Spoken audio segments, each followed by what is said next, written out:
कोटपुतली में बड़ा बवाल, धरने पर बैठे लोगों पर फायरिंग, चले लाठी डंडे। इस वक्त की सबसे बड़ी और दिल दहला देने वाली खबर कोटपुतली से आ रही है। कोटपुतली के अजीतपुरा कला गांव में सोमवार को उस समय हड़कंप मच गया जब जायज मांगों को लेकर प्रदर्शन कर रहे ग्रामीणों और एक माइनिंग कंपनी के लोगों के बीच खूनी संघर्ष हो गया। बात इतनी बढ़ गई कि लाठी डंडों के साथ साथ सरेआम गोलियां चली, जिसमें एक व्यक्ति को गोली लगने की खबर है और करीब 1 दर्जन लोग घायल हो चुके हैं। पूरी घटना को सिलसिलेवार तरीके से समझिए। अजीतपुरा कला गांव में ग्रामीण पिछले 292 दिनों से एक माइंस के विरोध में शांतिपूर्ण तरीके से धरना दे रहे थे, लेकिन 2 दिन पहले प्रशासन ने कार्रवाई करते हुए इस धरने को जबरन हटवा दिया था और वहां लगा टेंट और सामान पुलिस ने जब्त कर लिया था। इसके विरोध में ग्रामीणों ने सोमवार को कलेक्ट्रेट पर महापड़ाव डालने का फैसला लिया था, लेकिन रविवार को एसडीएम योगेश सिंह देवल ने बीच बचाव किया। उन्होंने धरनार्थियों से बातचीत की और आश्वासन दिया कि उनका सामान वापस दे दिया जाएगा और वह शांतिपूर्ण तरीके से अपना धरना दोबारा शुरू कर सकते हैं।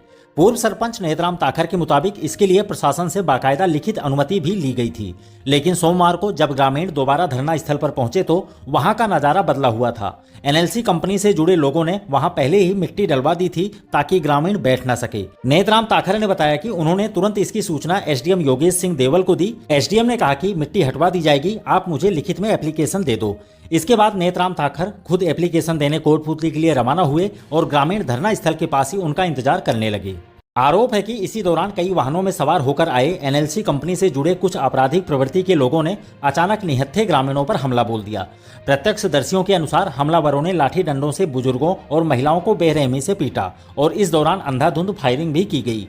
इस फायरिंग में जगदीश नाम के एक ग्रामीण के पैर में गोली लग गई। वहीं महेंद्र कुमार मीणा, करिश्मा, दशरथ, सुगन चंद और मदन लाल समेत करीब 1 दर्जन लोग इस हमले में गंभीर रूप से घायल होकर मौके पर ही गिर पड़े। घटना की सूचना मिलते ही गांव में कोहराम मच गया। घायलों को तुरंत कोटपुतली के राजकीय बीडीएम जिला अस्पताल पहुंचाया गया। एक साथ इतनी बड़ी संख्या में लहूलुहान लोगों के अस्पताल पहुंचने से वहां अफरा तफरी का माहौल बन गया। अस्पताल परिसर में ग्रामीणों की भारी भीड़ जमा हो गई। डॉक्टरों ने प्राथमिक उपचार के बाद 3 लोगों को नाजुक हालत को देखते हुए उन्हें तुरंत जयपुर रेफर कर दिया है। इधर मौके पर पहुंची पुलिस ने घटना स्थल से कारतूस बरामद किए हैं, जिन्हें ग्रामीणों ने पुलिस के हवाले किया है। लेकिन इस पूरे मामले में प्रशासन के रवैये पर भी बड़े सवाल खड़े हो रहे हैं। पूर्व सरपंच नेतराम ताखर ने आरोप लगाया है कि इतनी बड़ी वारदात होने और उच्चाधिकारियों को सूचित किए जाने के बाद भी अस्पताल में कोई जिम्मेदार अधिकारी सुध लेने नहीं पहुंचा। ग्रामीणों का सीधा आरोप है कि इस माइंस में सत्ताधारी दल यानी भाजपा के बड़े नेताओं की संलिप्तता है और इसी राजनीतिक रसूखात के चलते अधिकारी कोई कार्रवाई नहीं कर रहे। नेतराम का कहना है कि खान विभाग भी इस बात की पुष्टि कर चुका है कि यह माइंस अवैध रूप से चल रही है और यहाँ नियमों को ताक पर रखकर अवैध ब्लास्टिंग की जाती है। ग्रामीणों का कहना है कि वारदात को अंजाम देने वाले लोग अब भी खुलेआम घूम रहे हैं, लेकिन पुलिस हाथ पर हाथ धरे बैठी है। वहीं दूसरी तरफ इस खूनी झड़प में दूसरे पक्ष यानी एनएलसी कंपनी से जुड़े 2 लोगों के भी चोटें आई हैं। बताया जा रहा है कि बहरोड निवासी विजय कुमार और दीपक भी इस भिड़ंत में घायल हो गए हैं, जिन्हें राजकीय बीडीएम जिला अस्पताल में भर्ती करवाया गया है। अब आइए आपको सीधे सुनाते हैं इस पूरी घटना को लेकर पूर्व सरपंच नेतराम ताखर ने मीडिया से बातचीत में क्या कुछ खुलासे किए हैं और प्रशासन पर क्या गंभीर आरोप लगाए हैं। देखिए यह पूरी रिपोर्ट।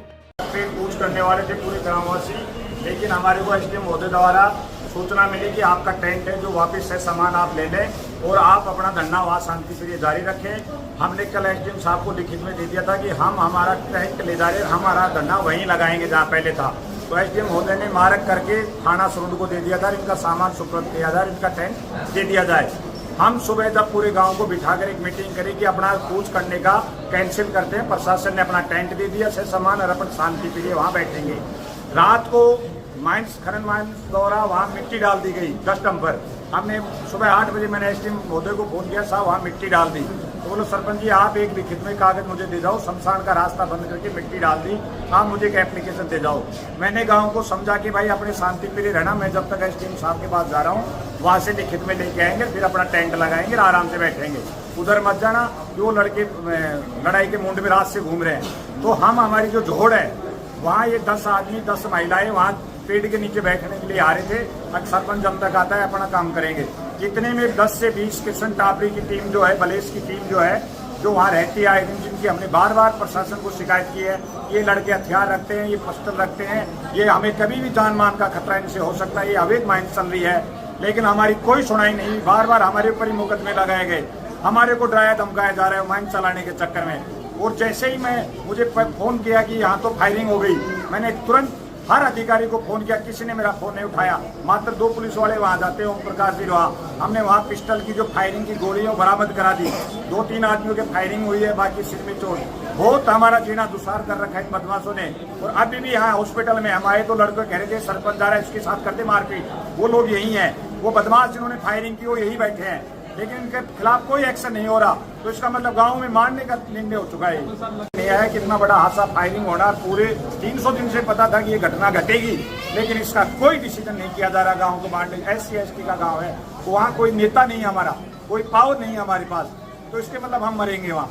और इलीगल तरीके से माइंस एमी ने लिख दिया कि माइंस गलत चल रही है, लिखित में हमने ले लिया, लेकिन कोई हमारा वो देख रहे ना, कम से कम 10-15 आदमी घायल हो गए, गांव में भय बन गया, माहौल हो रहा है खराब। तो महेंद्र कुमार मीणा है जो बोल नहीं रहा, जो संग्रह समिति का इस पे मैन था, टारगेट किसी को उसने मारा है। एक मदन आर्य जो धंधा हमारा खोलता था, बेचारा पानी का काम करता, उसको जिन आदमियों को चिन्हित उन लोगों ने कर रखा है। इसमें हमारे 1-2 गांव के भी लोग मोनवल है जो समाचार देते हैं कि यहाँ से मीटिंग पोस्टपोन्ड हो गई और अब ये लोग उधर आ रहे हैं, सरपंच चला गया हाकिम के पास, तो मौका देखकर ये काम करवाते हैं। जिसमें 1-2 हमारे गाँव का भी शामिल है, जिसमें रोहतास चौधरी जैसे वो इन्हीं की तरफ है, वो मैसेज देता है गांव की तरफ, इनकी तरफ। तो हमारी कुछ कहावत है ना, खाड़ी जब लकड़ी को काटती है, जब उसमें अपनी लकड़ी पड़ती है, तो कुछ हमारी 1-2 जयचंद उसमें घुसे हुए हैं।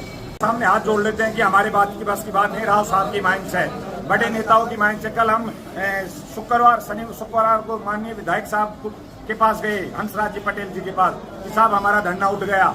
सीधा हाथ जोड़ के कहने लगा कि मेरे बस की बात नहीं है, जिसने धरना उठाया उसी के पास जाओ, सब आप जनप्रतिनिधि मान लेके हमारे। फिर उन्होंने हमें एक आश्वासन दिया कि मैं कलेक्टर साहब से 2 घंटे में आपकी मीटिंग कराता हूँ, आपकी बात कराता हूँ। उसके बाद कोई हमारा फोन रिसीव नहीं किया, नहीं कोई। उसके बाद हमने प्रशासन से बात की, तो प्रशासन ने सीधा SDM साहब ने कहा कि यार मैं अभी आया था, मुझे इस पता नहीं था, मुझे लीड क्षेत्र बताया गया, कुछ चीजें मेरी नॉलेज में नहीं थी, मैंने जल्दी में डिसीजन दे दिया, आपसे समान अपना धरना दें और आगे से ऐसा नहीं होगा, आप शांति प्रिय बन। लेकिन शांति से बढ़िया इन लोगों ने रात को ही मिट्टी डाल दी। इनको तय था कि गांव में एक भय बनाए, माहौल खराब करे, मारपीट करे, गांव दहशत का हमारा नहीं आएगा।